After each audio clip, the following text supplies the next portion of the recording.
ప్రజలు, స్వచ్ఛంద సంస్థలు, ప్రభుత్వం సమిష్టి కృషితోనే క్యాన్సర్ మహమ్మారిని కట్టడి చేయడం సాధ్యమవుతుందని రాష్ట్ర మంత్రి సత్యకుమార్ యాదవ్ గారు అన్నారు. ప్రతి జిల్లాలో క్యాన్సర్ డే కేర్ సెంటర్ ఏర్పాటు చేస్తాం. కేంద్ర సహకారంతో 3 ఏళ్లలోనే ఏర్పాటు చేద్దాం. 1500 బృందాలతో రాష్ట్రంలో క్యాన్సర్ నిర్ధారణ పరీక్షలు చేయడానికి ఏర్పాట్లు జరుగుతున్నాయి. ప్రస్తుతం క్యాన్సర్ వ్యాధి ప్రపంచంలోని అన్ని దేశాలకు పెను సవాల్గా మారిందన్నారు. ప్రపంచవ్యాప్తంగా సంభవిస్తున్న మరణాలలో 17.5% మేర కేవలం క్యాన్సర్ కారణంగానే సంభవిస్తున్నాయని వివరించారు. ఏపీలో 9.93% మేర క్యాన్సర్ మరణాలు నమోదవుతున్నాయని తెలిపారు. క్యాన్సర్ వ్యాధిపై ప్రజల్లో అవగాహన లేకపోవటం, నివారణ చర్యలు చేపట్టకపోవటం, ముందస్తు పరీక్షలు నిర్వహించకపోవటం, సరైన చికిత్స అందకపోవటం ఇందుకు కారణాలుగా భావిస్తున్నామని తెలిపారు. వ్యాధిపై అవగాహన లేని కారణంగా ప్రజలు ఆర్థికంగా చితికిపోయి ప్రాణాలు పోగొట్టుకునే పరిస్థితులు ఏర్పడుతున్నాయని, క్యాన్సర్ వచ్చిన వారిలో 65% పైగా సరైన చికిత్స ద్వారా వ్యాధిని తగ్గించుకుని పునర్జీవనం పొందుతున్నారన్న విషయాన్ని గుర్తించాల్సిన అవసరం ఉందని తెలిపారు. జన్యుపరమైన క్యాన్సర్కు తప్ప ఇతర రకాలైన క్యాన్సర్ వ్యాధులకు ప్రస్తుతం చికిత్స అందుబాటులో ఉందన్నారు. ఈ అంశాలపై ప్రజల్లో అవగాహన పెంపొందించి క్యాన్సర్ మరణాలను తగ్గించే లక్ష్యంతో ఏటా ఫిబ్రవరి 4న ప్రపంచ క్యాన్సర్ దినంగా పాటిస్తున్నామని వివరించారు. క్యాన్సర్ వ్యాధి నిర్ధారణ కోసం కేంద్ర, రాష్ట్ర ప్రభుత్వాలు ముందస్తు వైద్య పరీక్షలను పెద్ద ఎత్తున నిర్వహిస్తున్నాయని చెప్పారు.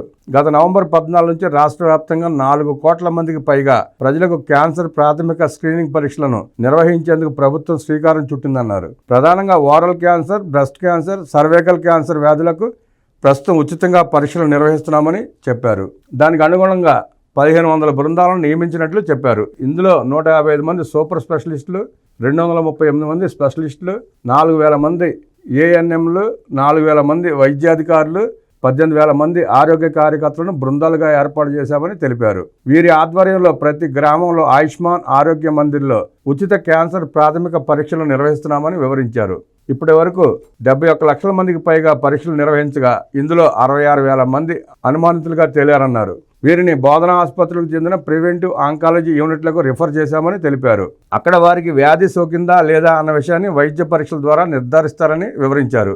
దీనికోసం ప్రతి ఆసుపత్రిలో ప్రతి మంగళవారం, గురువారాలలో గ్రీన్ ఛానల్ను ఏర్పాటు చేసి రద్దీని తగ్గించేందుకు ప్రయత్నిస్తామని చెప్పారు. క్యాన్సర్పై అవగాహన లేకపోవడం వల్ల ప్రజలు అనేక ప్రాంతాల్లో ఈ పరీక్షలకు ముందు రావడం లేదని తెలిపారు. ప్రతి మహిళ రొమ్ము క్యాన్సర్ పరీక్షలు చేయించుకోవాలని, అదేవిధంగా 30 ఏళ్లు దాటిన మహిళలు సర్వైకల్ క్యాన్సర్ పరీక్షలు చేసుకోవాల్సిన అవసరం ఉందని సూచించారు. క్యాన్సర్ వ్యాధిని జయించిన సినీనటి గౌతమి ఈ వ్యాధిపై ప్రజల్లో అవగాహన కల్పించేందుకు సహకరిస్తారని ప్రభుత్వానికి చెప్పారని, ఇందుకు ధన్యవాదాలు తెలియజేస్తున్నారని వివరించారు.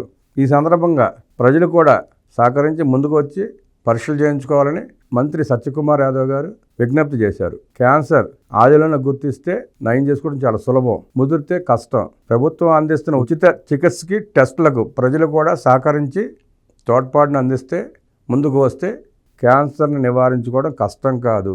దయచేసి సహకరించాలని చెప్పి మంత్రి గారు పిలుపునిచ్చారు.